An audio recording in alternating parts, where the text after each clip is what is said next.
से लेकर के तो आज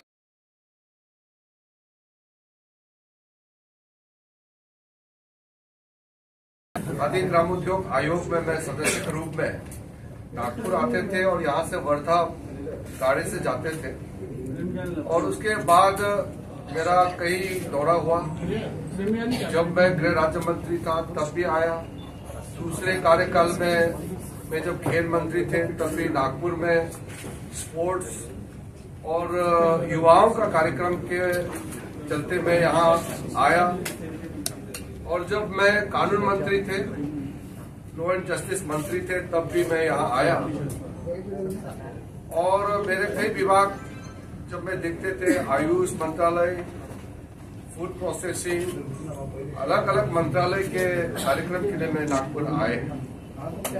लेकिन आज का नागपुर आना बहुत खास है।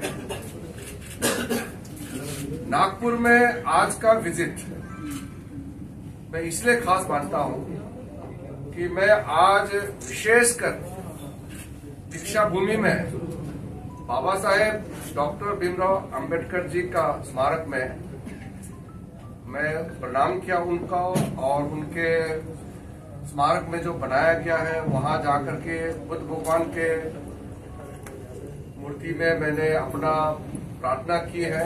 और साथ साथ आज अपने पार्टी के और यहाँ इंटेलेक्चुअल के कुछ लोगों से मिलना है। ये विजिट इसलिए भी विषय जो है बहुत ही गंभीर है। मैंने पिछली चुनाव में जो देखा है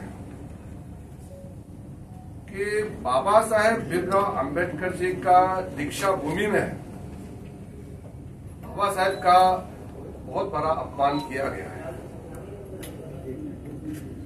मैं एक रिजर्व कैटेगरी का एसटी एससी के कैटेगरी से सांसद भी हूं और इस देश का पहला बौद्ध एक बुद्धिस्ट कैबिनेट मंत्री हूं और बाबा साहेब के बाद पहला इस देश का एक बौद्ध लॉ मिनिस्टर बना है। तो मेरा बहुत दिल से इस जगह से जुड़े हुए हैं। जब मैं लॉ मिनिस्टर बना और बाबा साहब अंबेडकर जी पहला लॉ मिनिस्टर थे, तो मैंने उनके बारे में ये जानने का और मैंने खोजा कि क्यों वो लॉ मिनिस्टर होते हुए इस्तीफा दिया था। उस समय कैबिनेट में कानून मंत्री के रूप में उन्होंने काम तो संभाला था, लेकिन बहुत ही जल्दी उन्होंने कानून मंत्री का पद से इस्तीफा दिया। और जब मैंने ये देखा उनके कुर्सी में जब मुझे बैठने का सौभाग्य प्राप्त हुआ, तो ये मेरे लिए बहुत जरूरी है कि मैं उसके कदमों पे चलते हुए उन्होंने क्या और कैसा काम चलाया और इस्तीफा क्यों दिया, मेरे लिए जानने का बहुत इच्छुक भी था, आवश्यकता भी थी। तो मैंने ये पाया कि बाबा साहेब अपने मूल विचार, उनका जो सोच है, वो पंडित नेहरू से मेल नहीं खाते थे। और बचपन से लेकर के जिस परिवार में जन्म हुआ और शिक्षा प्राप्त करके बहुत बड़ा वकील बन करके एक सोशल रिफॉर्मर के रूप में देश भर में चर्चित होकर के संविधान को बना करके और संविधान बना करके देश को दिया, उस आदमी को, हमारा संविधान को आर्किटेक्ट है, देश का लॉ मिनिस्टर है, उस पद में पहुंचने के बाद भी बाबा साहेब को जो अपमान किया गया, उनको जिस तरीके से धरती किनार किया गया, वो जान करके मेरे दिल में बहुत गुस्सा था और बहुत चिंता भी हुई थी। तो बाद में हमने सोचा कि कई चीज बाबा साहब के कहे हुए चिन्ह पे चलना है। तो हमने पाया कि नरेंद्र मोदी जी प्रधानमंत्री बनने तक कोई ऐसा विशेष कार्यक्रम नहीं हुए। दो चार बातें मुझे बताना है आपको, ताकि आपको पृष्ठभूमि समझ में आए। मोदी जी जब मुख्यमंत्री बने गुजरात में, तो उन्होंने सबसे पहले संविधान यात्रा निकाला। संविधान यात्रा निकालने का मूल कारण ये था कि संविधान तो मिला है, लेकिन संविधान के अंदर में जो मूल बातें हैं उसको लोगों तक पहुंचाना है। इसलिए मोदी जी मुख्यमंत्री थे तो संविधान यात्रा निकाला। बाद में मोदी जी प्रधानमंत्री बने, तो प्रधानमंत्री बनने के बाद उन्होंने 26 नवंबर को संविधान दिवस मनाने का घोषणा किया। उससे पहले संविधान दिवस हमारे देश में नहीं मनाते थे। पहली बार हमारे देश में इतना बड़ा फैसला हुआ और अब हमारे हाथ में संविधान जो मिला है उसको मनाने का प्रक्रिया शुरू हुआ। लेकिन पिछली बार जब लोकसभा चुनाव हो रहे थे, तो महाराष्ट्र के अंदर में और देश भर में संविधान बचाना है करके कुछ लोगों ने नारा लगाया है। आज मैं वो प्रतिक्रिया आपको देना चाहता हूं। जिन लोगों ने बाबा साहेब को अपमान किया, जिन लोगों ने बाबा साहेब को मजबूर किया मंत्री पद से इस्तीफा देने के लिए, और जिन लोगों ने बाबा साहब को रिकॉग्निशन नहीं दिया, 1990 में जब कांग्रेस सरकार हट गई, तब जाकर के बाबा साहेब को भारत रत्न अवार्ड तब मिला है। और वो लोग संविधान का कॉपी हाथ में लिए और ये बताते हैं कि मोदी सरकार फिर आया तो संविधान हटा देगा। ये बोलने वाले लोग तो जिंदगी भर बाबा साहब को तो मानते नहीं थे। मेरे मन में दुख और गुस्सा एक साथ इसलिए आया कि हम जिस समुदाय से आते हैं, हमारे समुदाय के लोग इस दुष्ट प्रचार में कई लोग विश्वास किया है। मैं कहने वाला हूं, मैं अपने ही SC ST के कम्युनिटी, मेरे अपने बौद्ध कम्युनिटी के लोगों को, खास करके महाराष्ट्र में जो लोग हैं, मैं उनको कहना चाहता हूं, अगर हम ही बेवकूफ बनते रहेंगे, हम बाबा साहब जब जिंदा थे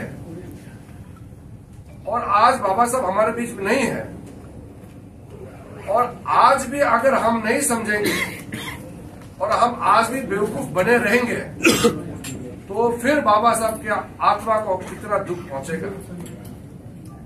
हमारे यहाँ तो ये प्रचार से कोई काम नहीं हुआ, हमने तो कांग्रेस का जमाना भी जब्त कर दिया। लेकिन महाराष्ट्र के अंदर में मेरे ही बिरादरी के लोग, अपने बौद्ध समुदाय के लोग, हमारे SC ST के लोग ये दुष्प्रचार में कैसे विश्वास किया है। मैं तो बहुत गुस्सा भी हूं। मैं अपने ST SC कम्युनिटी और मेरे बौद्ध समुदाय को मैं कहना चाहता हूं, अगर हम ऐसा व्यवहार करेंगे तो फिर बाबा साहब के आत्मा को तो शांति नहीं मिलेगी और हमको कोई माफ नहीं करेंगे। हम इतना बेवकूफ नहीं बन सकते हैं। ये लोकतंत्र है, संविधान से चलता है। जो प्रधानमंत्री ने संविधान को पहचान दिया, जिस इंसान ने बाबा साहेब का काम किया हुआ जितने भी योगदान है उसको देश के सामने में लाया और संविधान को पूजा किया, उसी इंसान के खिलाफ जो दुष्प्रचार करने पर कैसे विश्वास कर सकते हैं। मोदी जी प्रधानमंत्री बनने के बाद बाबा साहेब को लेकर के जो सबसे बड़ा काम हुए हैं, 5 तीर्थ स्थल, बाबा साहेब का जन्म स्थान महू में और बाबा साहेब का शिक्षा भूमि लंदन में, जिस घर में उन्होंने बैठ करके वकालत की पढ़ाई की, उस घर को खरीदा और हमारा राष्ट्रीय प्रॉपर्टी बना के उसको म्यूजियम बनाया। दिल्ली में जहां रह करके बाबा साहेब ने अपना संविधान रचना करने का काम किया, वहां उसका जो घर है उसको म्यूजियम बना करके, और फिर जहां उनका निधन हुआ, महापरिनिर्वाण भूमि, और फिर मुंबई में चैत्य भूमि, ये दीक्षा भूमि से लेकर के चैत्य भूमि तक, उनका कर्म भूमि से लेकर के महापरिनिर्वाण भूमि तक जिस प्रधानमंत्री मोदी जी ने एक पहचान दिया और नए तीर्थ स्थल के रूप में स्थापित किया, उसी को ये आरोप लगाते हैं कि संविधान हटाने वाले हैं। इसलिए ये मैं नागपुर में बहुत पवित्र भूमि है, यही दीक्षा भूमि है, और यही से मैं आह्वान करना चाहता हूं, सिर्फ महाराष्ट्र के लोगों को नहीं, पूरे देश के लोगों को। अगर हम इस स्तर पर राजनीति को ले जाएंगे तो फिर हमको कोई माफ नहीं करेगा। मैं बुद्ध भगवान के चरणों में आज ऐसे व्यवहार करने वालों के बिहाफ से मैं माफी मांगता हूं, और फिर मैं चेतावनी देना चाहता हूं। जो संविधान में लिखा है उसको मानते ही नहीं, जिस पार्टी ने संविधान को हत्या करने का काम किया, संविधान का हत्या कब हुई? 1975 में, 1975 में इमरजेंसी लागू करके संविधान का हत्या किया गया, और जिंदगी भर बाबा साहेब को अपमान किया, बाबा साहब को भगा भगा के हराया। बाबा साहब जहां जाते थे, जहां से चुनाव लड़ते थे, वहां पीछा करके कांग्रेस वालों ने उसको हराया, और आज उसी संविधान के कॉपी को पकड़ करके संविधान की रक्षा का बात करता है। उनको शर्म आना चाहिए। मैं संविधान के जो पन्नों के बारे में नई जानकारी रख करके संविधान पकड़ के नाटक करते हैं, उनको चेतावनी देना चाहता हूं। मैं इस देश का पार्लियामेंट्री अफेयर्स मंत्री भी हूं। संविधान का रक्षा करना हमारा दायित्व है। मैं संसदीय कार्य मंत्री होने के नाते पार्लियामेंट का संचालन करने का जिम्मेदारी है। इसलिए पार्लियामेंट में जिन्होंने संविधान के कॉपी को पकड़ करके बाबा साहब का अपमान करने का जो नाटक किया, उन लोगों को भी मैं यहां से चेतावनी देना चाहता हूं। अगर ज्यादा नाटक करोगे तो फिर हमको सड़क पे उतरना पड़ेगा। और महाराष्ट्र में हमारे SC ST पॉपुलेशन बहुत ज्यादा है। हमारे भारत देश में सबसे ज्यादा बौद्ध का संख्या भी महाराष्ट्र में है। इसलिए मैं विशेष करके आज दीक्षा भूमि में आकर के ये बात कह रहा हूं। हमने एक निर्णय किया है, पूरे महाराष्ट्र में बाबा साहेब के नाम से जुड़े हुए जितने भी स्थल है, हर एक जिले में हम संविधान भवन का हम कंस्ट्रक्शन करेंगे, हम निर्माण करेंगे। महाराष्ट्र के मुख्यमंत्री जी से मैंने बात किया, महाराष्ट्र के उप मुख्यमंत्री देवेंद्र फडणवीस से मैंने बात किया, क्योंकि मैं अल्पसंख्यक मंत्रालय का भी प्रमुख हूं।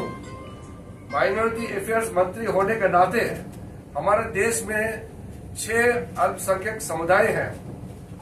उसमें मुस्लिम है, क्रिश्चियन है, सिख है, बौद्ध है, जैन है, पारसी है। मैं एक जो इम्प्रेशन बना के रखा था इस देश में, उसको भी खत्म करना चाहता हूं। कांग्रेस के जमाने में माइनॉरिटी अफेयर्स मंत्रालय को मुस्लिम अफेयर्स मंत्रालय बना के रखा हुआ था, और माइनॉरिटी मतलब सिर्फ मुस्लिम, और माइनॉरिटी कमीशन को भी अध्यक्षता करने का अधिकार सिर्फ मुसलमानों को दिया हुआ था। ये कितना बड़ा अपमान है बाकी लोगों को कि कांग्रेस ने रूल बना दिया कि माइनॉरिटी का कमीशन है, उसका अध्यक्षता सिर्फ एक मुसलमान ही कर सकते हैं। और कांग्रेस के प्रधानमंत्री मनमोहन सिंह जी ने कहा कि इस देश में जितना भी हमारा संपदा है उसमें पहला अधिकार मुसलमानों का है। सार्वजनिक बयान दिया, मैं उसका भी घोर निंदा करता हूं। ये कहना चाहिए कि इस देश में जितना संपत्ति है उसमें पहला अधिकार गरीबों का है, ये कहना चाहिए था। मैं सारे माइनॉरिटीज को बराबर नजर से देखता हूं और सबको बराबर ले जाना चाहता हूं, चाहे मुसलमान हो, चाहे बौद्ध हो, चाहे सिख हो, चाहे ईसाई हो, चाहे वो पारसी हो या जैन हो, सबको बराबर नजर से देखेगा। इसलिए माइनॉरिटी अफेयर्स मंत्रालय को मुस्लिम अफेयर्स का जो टैग लगा के रखा कांग्रेस वालों ने, उसको मैं हटाना चाहता हूं। इसलिए प्रधानमंत्री मोदी जी ने जब मुझे माइनॉरिटी अफेयर्स का मंत्री बनाया, तब मैंने पहला यही काम किया कि जितना हमारा स्कीम्स है, जितना मदद करने के लिए हमारे पास सुविधा है, हम सारे माइनॉरिटी कम्युनिटीज को बराबर देखेंगे। इसलिए ये निर्णय हुआ कि महाराष्ट्र के अंदर में हर एक जिले में हम संविधान भवन बनाएंगे, जहां बौद्ध भी आ सकते हैं और बाकी सब भी आ सकते हैं। बाबा साहब के नाम में बनेंगे, लेकिन उसमें सब लोग आकर के इस्तेमाल कर सकते हैं। उसमें लाइब्रेरी होगा, उसमें हॉस्टल हो सकते हैं, उसमें अलग अलग तरीके से सुविधा हम देंगे और बच्चों को खास करके वहां बैठ करके अपना खेल धूल करने के लिए स्पोर्ट्स फैसिलिटी भी हम बना सकते हैं। बहुत अच्छी चीज हम देने वाले हैं। ये सारा हमने तय कर लिया है, प्रोजेक्ट बना रहे हैं। और विशेष करके महाराष्ट्र के अंदर में बौद्ध समुदाय को इतना मदद पहले नहीं मिला था। कांग्रेस के जमाने में हमारा बुद्धिस्ट कम्युनिटीज यहाँ जितना हमारे जो फाउंडेशंस है, सोसाइटीज है और हमारे जितना भी जो भंटेस है यहाँ बौद्ध बिहार है, उन लोगों को मदद नहीं मिला था।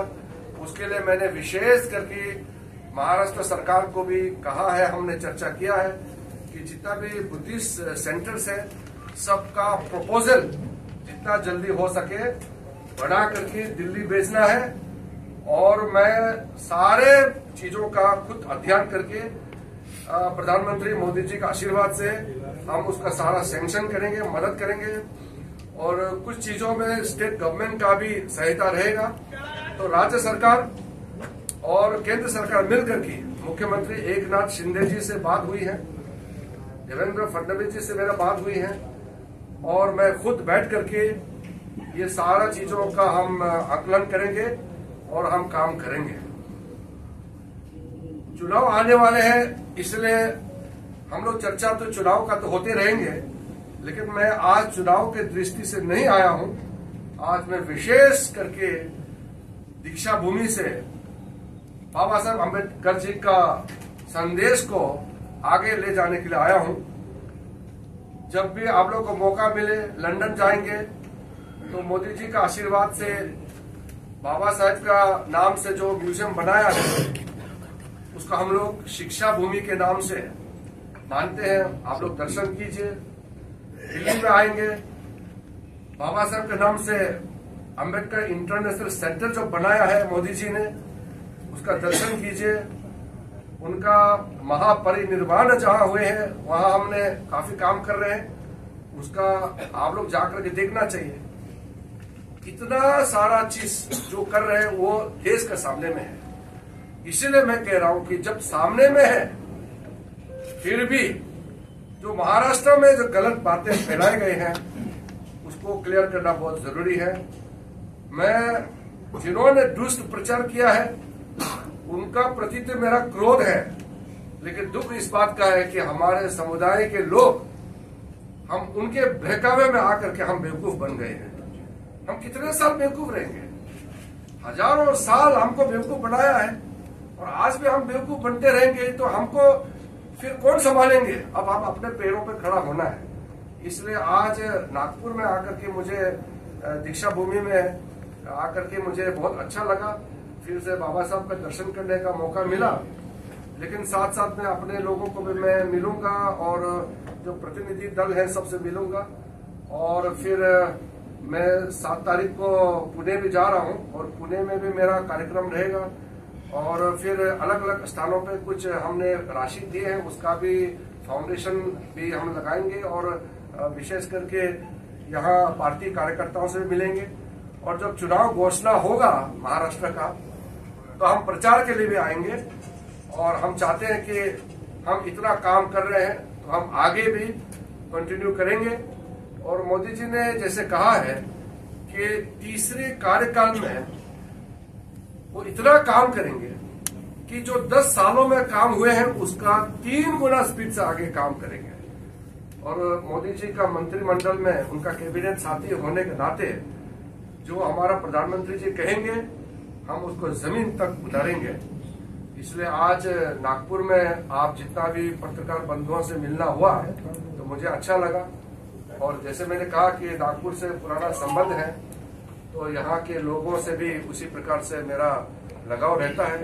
कई लोगों से मैं नागपुर में आकर के मिला है, नागपुर की कई संस्थाएं हैं, सबसे मैं मिला हुआ हूँ। दिल्ली में भी लोग आते हैं तो वहां भी मिला हूँ और बहुत अच्छा जगह है, बहुत अच्छे लोग हैं। और नागपुर से हम ये संदेश जो दिया है, मुझे उम्मीद है कि हमारे सारे महाराष्ट्र के जनताओं के बीच में और देश भर में हमारा संदेश जरूर पहुंचेगा। अगर आपको पूछना है तो संक्षेप में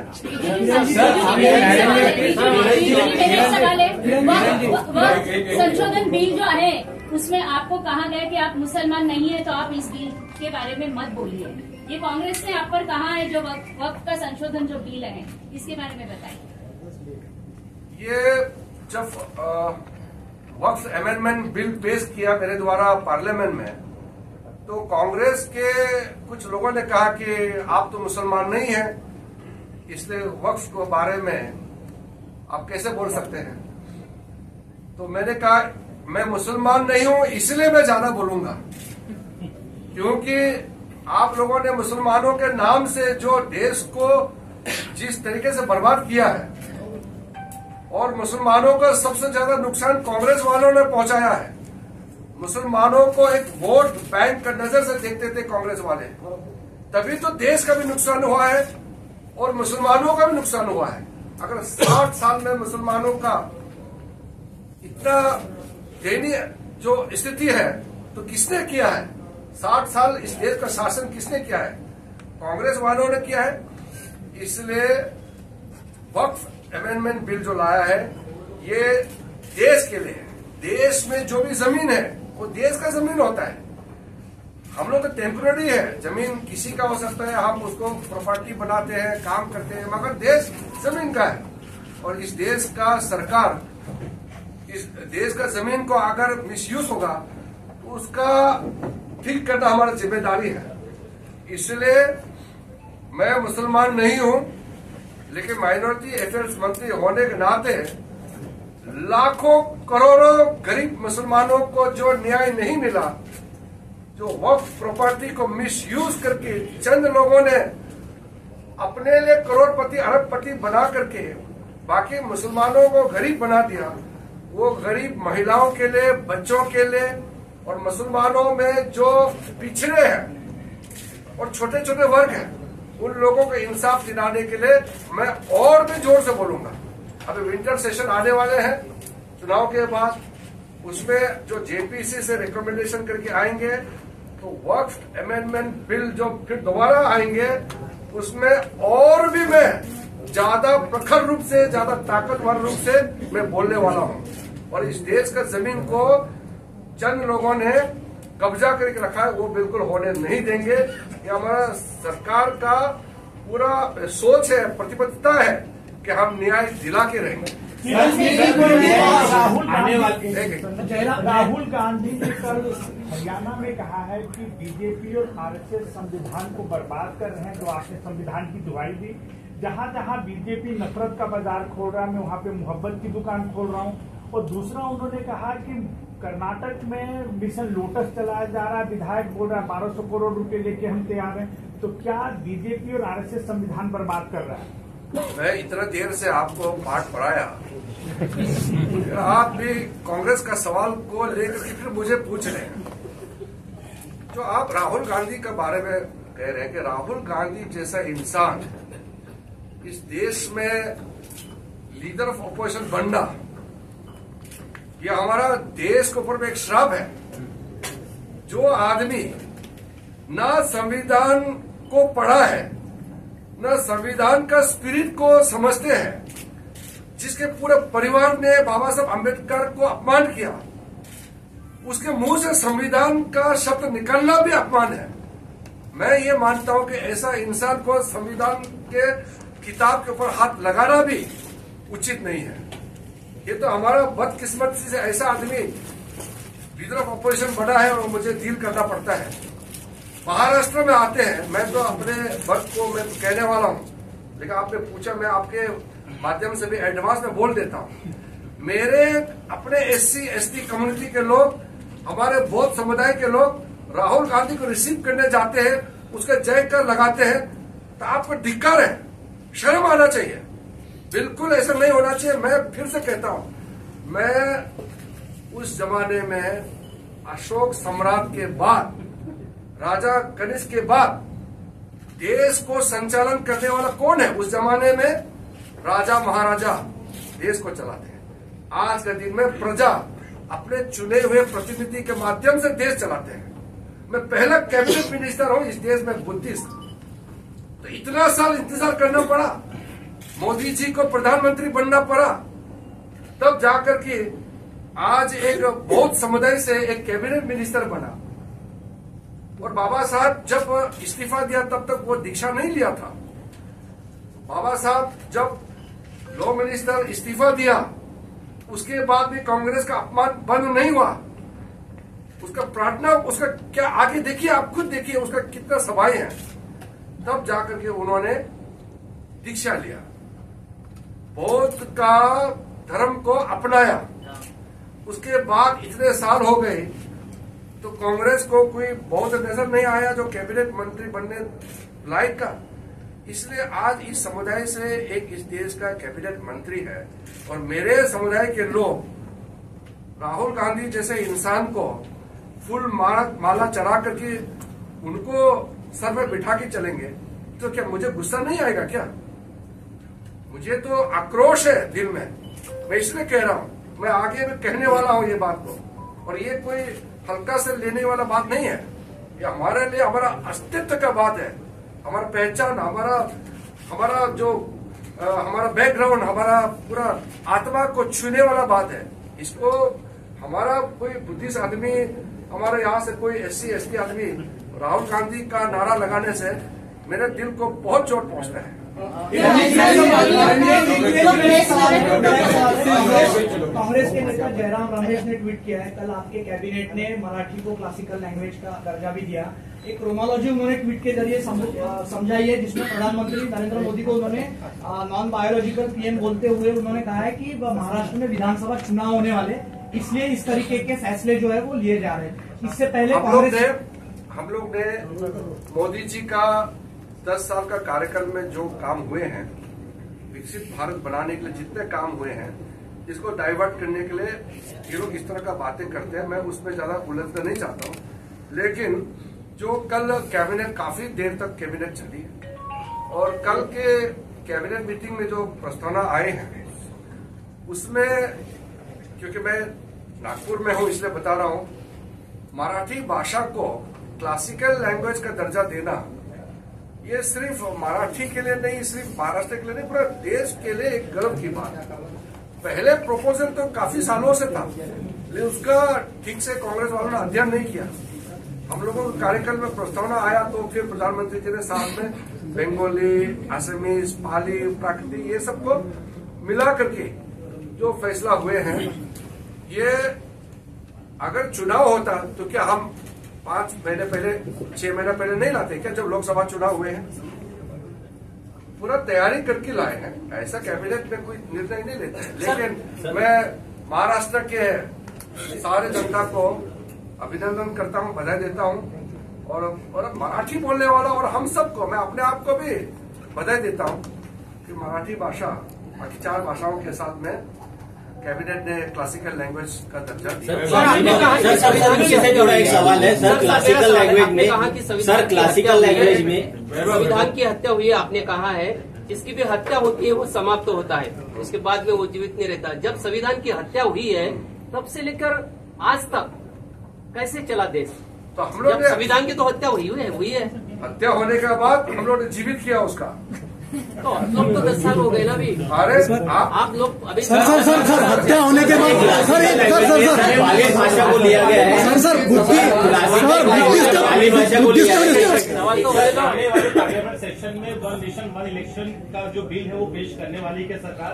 दूसरा सवाल ये कि जो वक्फ बोर्ड का बिल है जो जेपीसी के पास गया है वो इस सेशन में सरकार लाके पारित करने वाली है। देखिए, बहुत सारे बिल्स तो आते रहेंगे और उस पर चर्चा करेंगे तो बहुत लंबा विषय हो जाएगा।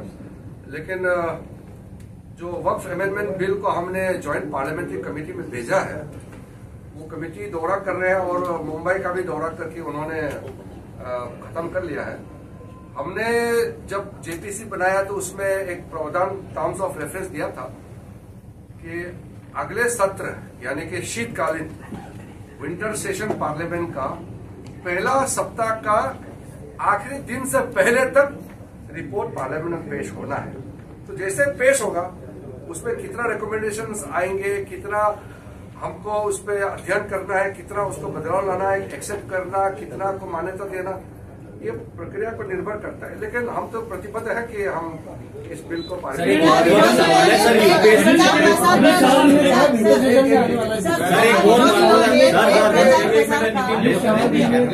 विंटर सेशन में बिल आ रहा है। नागपुर में जो उसका मीटिंग हुआ विधान होता उसमें उन्होंने कहा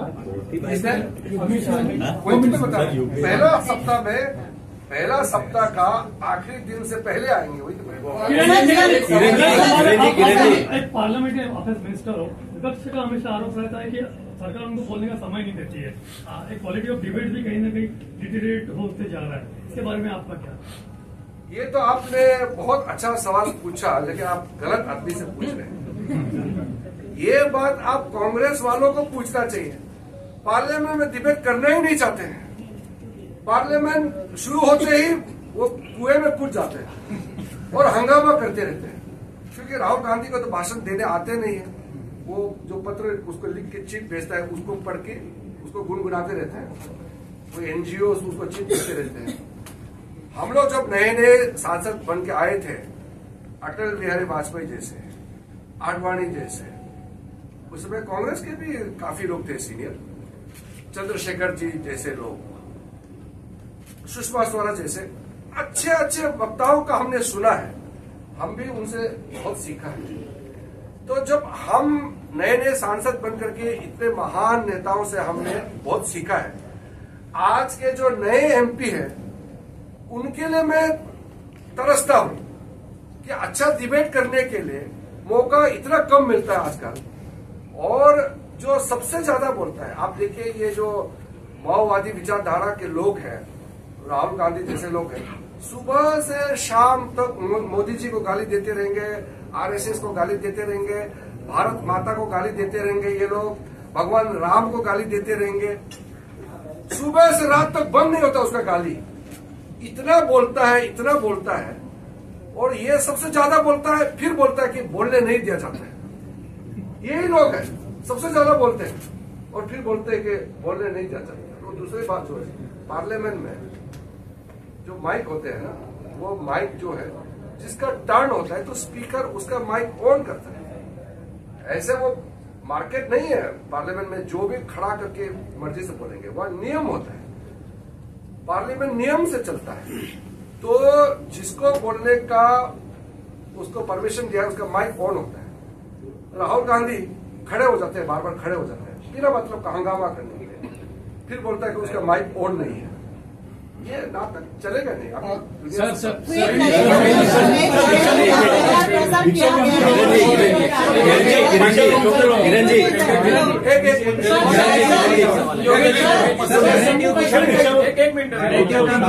नैरेटिव की बात चली, नैरेटिव की जो बात चली थी SC/ST कम्युनिटी में, आपके पास इतनी बड़ी पार्टी है, इतने बड़े दिग्गज नेता है, लेकिन क्या आपको ये नहीं लगता कि ये नैरेटिव आपके पार्टी के साथ चिपक गया है?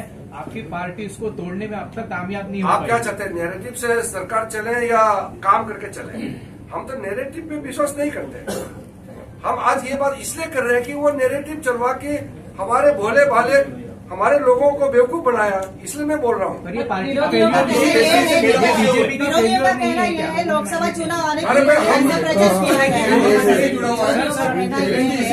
विरोधियों का कहना ये है कि आपका लोकसभा चुनाव आने के पहले फेक प्रचार प्रसार का संविधान के बारे में कहा गया था, ऐसा भी उन्होंने बोला है। और साथ में संविधान बदलेगा, ये भी आप लोगों की भाषा मतलब पक्ष वालों की भाषा थी, ऐसा भी विरोधियों का मानना है। दूसरा आपने सवाल ये किया कि लंदन में और यहाँ पर जो दिल्ली का जो मकान है बाबा साहब अम्बेडकर घर का, तो वो सब ने देखने के लिए आना चाहिए। तो चैत्य भूमि की हालत अभी तक का क्यों बस से बदतर है? चैत्य भूमि में मैं पिछले सप्ताह गए और चैत्य भूमि में जितने भी वहाँ व्यवस्था करने वाले सबसे मैंने मीटिंग किया और हमने एक तय कर लिया कि चैत्य भूमि में सरकार जो काम कर रहे हैं उसको और अच्छा काम करने के लिए मैंने एक एस्टीमेट सबमिट करने के लिए कहा है कि उसके आसपास में अच्छा लाइब्रेरी बने, लोग बैठने का अच्छा जगह बने और वहाँ जो विजिटर है, टूरिस्ट है और जो श्रद्धालुओं का आने का, जो लाखों लोगों का आने का सिलसिला चलते हैं,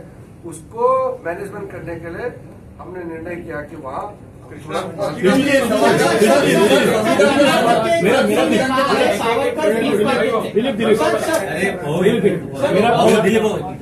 सवाल शिक्षकों से जुड़ा हुआ है।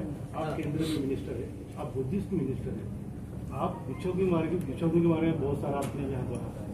कई सालों से नागपुर के दीक्षा भूमि के लिए आपकी सेंट्रल गवर्नमेंट की जो जमीन है वो मांग के लिए आपके सेंट्रल के मिनिस्टर बहुत सारे आते हैं, उनके सामने करेंगे, अभी तक दिया नहीं है। इसके लिए आप खुद मिनिस्टर हो तो आप सेंटर में इसके लिए कुछ कोशिश करोगे। और दूसरा सवाल किसका जमीन सेंटर का है, सेंट्रल मिनिस्टर है तो आप मिनिस्टर है तो आप कोशिश करेंगे। और दूसरा सवाल ऐसा है कि पाली भाषा को भी दर्जा दिया गया है। अभी पाली भाषा को दर्जा देने के बाद में उसका यूपीएससी में इंक्लूजन होगा। सर मैं इसमें ऐड करता हूँ शेड्यूल 8 के मुताबिक क्लासिकल लैंग्वेज का उसको दर्जा दिया गया है। 2014 के समय पर यूपीएससी से ऑप्शनल लैंग्वेज करके पाली भाषा को लिया जाता था, अभी उसको उसके बाद से निकाला गया।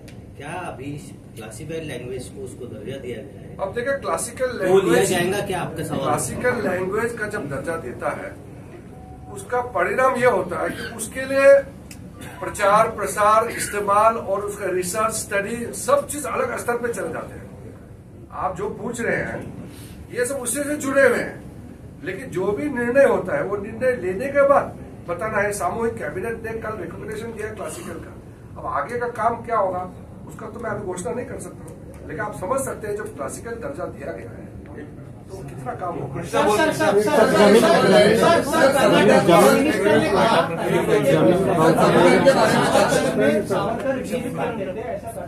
अरे खाने पीने की यहाँ बात मत कीजिए, मेरे दिल में जो आक्रोश है वो उसको लेकर के आप लोग पूछना। बाबा साहब का अपमान सबसे ज्यादा कांग्रेस ने किया कि इतिहास गवाह है और हम लोग पढ़ रहे, सब लोग पढ़ रहे, और साथ ही साथ जो जितना बाबा साहब की इज्जत देना तो उन्होंने तो किया नहीं, और दूसरी तरफ से बीजेपी की तरफ से काफी अच्छा काम हुआ है।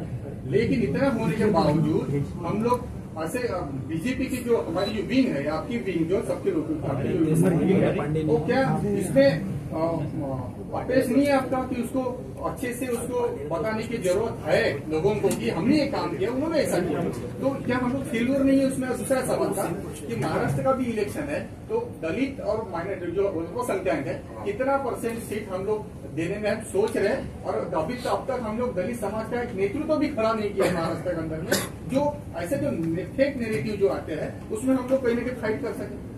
पहले बात तो पार्टी का जो कार्यकर्ता है, पार्टी के जो काम करना है वो तो आपने सही कहा कि काउंटर राजनीतिक दृष्टि से काउंटर करना चाहिए, वो हम लोग करेंगे आगे।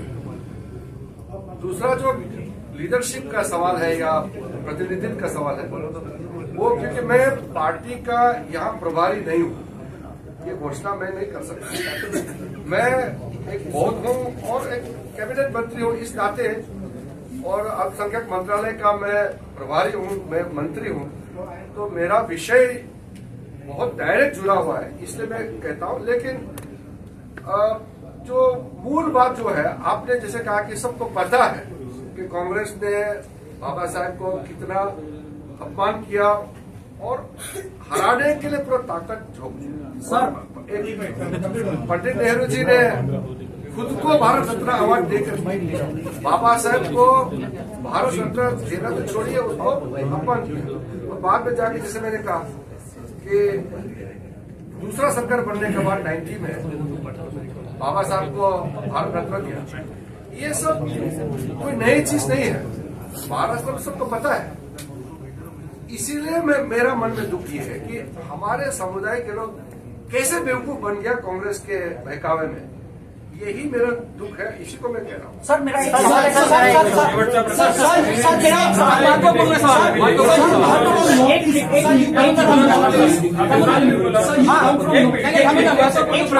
एक मेरा महत्वपूर्ण सवाल है। महाबोधि महाविहार जो बिहार का है, आज भी बौद्धों के हवाले नहीं है। आप बौद्ध समाज से बिलोंग करते हो, तथागत भगवान गौतम बुद्ध के आप शिष्य हो।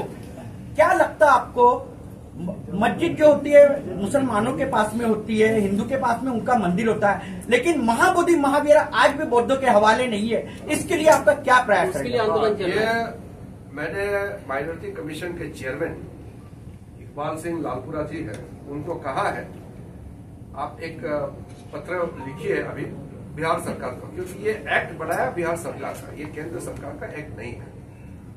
पुराने एक्ट हैं, उसमें जो बौद्ध वहां श्राइन जो है उस पोर्शन को मैनेज करने में, क्योंकि वहां हिंदू का भी वहां है, वहां कुछ उनका भी स्थान है, तो इसको क्लियरिटी करना होगा। लेकिन जो बौद्ध परिसर है, बुद्ध भगवान से डायरेक्टली जुड़ा हुआ जो परिसर है, उसका मैनेजमेंट बहुत लोगों के हाथ में पूरा कैसे जाना है, उसका स्टडी करके और बिहार सरकार से बातचीत करके उसको हमारे संज्ञान में लाने के लिए मैंने और कहेंगे। Sir, you come from Northeast, sir. Violence is not stopping in Manipur. Manipur is still burning. There is a criticism that still the Prime Minister is not visiting Manipur. So what is your reaction? ये ऐसा सवाल है क्योंकि आप लोग को इसका background नहीं मालूम है। कांग्रेस लोग जो बोलते हैं उसको आप लोग यहाँ पूछ लेते हैं, तो आपका गलती नहीं है। मणिपुर में और पूरा नॉर्थ ईस्ट में कांग्रेस लोगों ने इतना सालों से मिस गवर्नेंस किया और ध्यान नहीं दिया, जिसकी वजह से बहुत उग्रवादी संगठन पैदा हो गए थे। मिलिटेंसी नॉर्थ ईस्ट में जितना ग्रुप है दुनिया में कहीं नहीं था। पिछले 10 सालों में 10,000 से भी ज्यादा मिलिटेंट ऑर्गेनाइजेशन हथियार के साथ में समर्पित करके वहां मुख्य धारा में आ गए हैं। मणिपुर में जो घटनाएं हुए हैं वो भारत सरकार के खिलाफ नहीं है, तो वहां के मैते जनजाति, मैते कम्युनिटी और कुकी कम्युनिटी दोनों के बीच है। तो मणिपुर में ये पहला घटना नहीं है। मणिपुर में नागा और मैते के बीच में और मैते और कुकी के बीच में और कुकी के अंदर में भी 2 कम्युनिटी के बीच में क्लैश, और उसमें 500-800 ऐसे लोगों के जाने गए हैं पूर्व में। कभी केंद्र से कोई ध्यान नहीं दिया। इस बार जब मणिपुर में घटना हुई तो गृह मंत्री जी वहां 4 दिन रहे और प्रधानमंत्री जी ने लाल किले से, जब हमारे स्वतंत्र दिवस हम मना रहे थे, लाल किले के प्राचीर से जो पहला शब्द प्रधानमंत्री ने कहा कि देश के लोग मणिपुर की जनता के साथ है, वो है या परसेप्शन क्रिएट करके वो विदेशी फंड लेकर के माओवादी और विदेशी ताकतों का साथ भारत को बदनाम करने के लिए जो कह रहे हैं उस पर मत जाइए। मणिपुर में अभी धीरे धीरे नॉर्मलसी आ रहे हैं कि 2 समुदाय के बीच में पुराने रंजिश है, बहुत डिफरेंसेस है, उसको मिलाने का कोशिश कर रहे हैं। उसको आर्मी लगा करके बंदूक मार के सबको खत्म नहीं कर सकता है, ये तरीका नहीं है। ऐसे करेगा तो और बर्बाद होगा। सर मोदी सरकार ने विकास के कार्य किए, सर मोदी सरकार ने विकास के कार्य किए हैं, विपक्ष का आरोप है, सर विपक्ष का आरोप है कि सर आप अल्पसंख्यक के प्रभारी हो, देश में अल्पसंख्यकों में मुसलमानों की संख्या सबसे ज्यादा है, फिर भी बांग्लादेशी है, अफगानी है, पाकिस्तानी घुसपैठे है जो देश में है। आपको नहीं लगता कि अगर देश में ऐसे ही घुसपैठे बढ़ते जाएंगे तो ये अल्पसंख्यक बहुसंख्यक होंगे?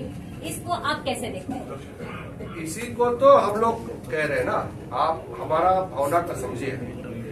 हम लोग ने शुरू से कहा कि हम एनआरसी लाना चाहते हैं, हम तो जितना भी हमने सिटीजन अमेंडमेंट एक्ट पास किया वो किस लिए किया, ये सारा चीज वही है। तो इसलिए मैं उसको ज्यादा डिटेल में नहीं कहूंगा, लेकिन मैं इतना कहूंगा कि चाहे रोहिंग्या हो, चाहे कोई भी बांग्लादेश से घुसपैठ हो, उसका कंट्रोल हम लोग तो कर रहे हैं। राज्य सरकारों को भी साथ देना चाहिए, वो तो हम लोग, ये तो हमारा प्राथमिकता है। साथ साथ जो अफगानिस्तान, पाकिस्तान और बांग्लादेश से जो हमारा वहाँ के माइनॉरिटीज है, उसमें हिंदूज है, बौद्ध है, क्रिश्चियंस है, जैन है, उन लोगों को नागरिकता देने के लिए 2014 से पहले वो भी हम लोग नहीं उठाया। तो देश तो सुरक्षित कब होगा? जब हमारे पास अपने लोगों के लिए हम काम करने के लिए, ठोस कदम करने के लिए तैयार हो, लेकिन हम एक उनको अपीसमेंट पॉलिसी करेंगे। जैसे कांग्रेस के लोग वो मुसलमानों को वोट बैंक देखते हैं, तो वो जो घुसपैठी आते हैं, इलीगल माइग्रेंट जो आते हैं, उसको भी वो वोटर के हिसाब से देखते हैं, क्योंकि मुसलमानों को कांग्रेस सिर्फ वोट बैंक का नजर से देखते हैं, कोई और नजर से नहीं देखते, इसलिए बर्बाद हो रहे हैं। हम वोट बैंक के नजर से नहीं दिखते, हम मानवता के नजर से दिखते। तो अल्पसंख्यकों द्वारा वोट जिहाद भी किया जा रहा है, उस पर भी बात हो रही है देश में, आप उसको कैसे देखते हैं? हमारा पॉलिसी आपको अच्छा से मालूम है, मैं डिटेल में बोल सकता हूँ, प्रेस वार्ता बहुत लंबा हो जाएगा। सर मोदी सरकार ने सर मोदी सरकार ने विकास के बहुत कार्य किए पिछले 10 सालों में। विपक्ष का कहना है कि प्राइवेटाइजेशन होने, मोदी जी प्राइवेट सेक्टर को ज्यादा महत्व दे रहे हैं और विकास के कार्य इसीलिए विनाश के कार्य गिने जा रहे हैं। कौन कह रहा है ये बात? विपक्ष कह रहा है सर कि सबको प्राइवेट दिया जा रहा है। इस देश में ये सबसे हमारे लिए ये बहुत ही अनफॉर्चुनेट है कि विपक्ष जो है, विपक्ष का भूमिका नहीं निभाते हुए भारत विरोधी का रोल निभा रहे हैं, इसलिए ये तकलीफ हो रहा है। भारत आगे बढ़ रहा है ना, तो सब चलिए इसमें। एक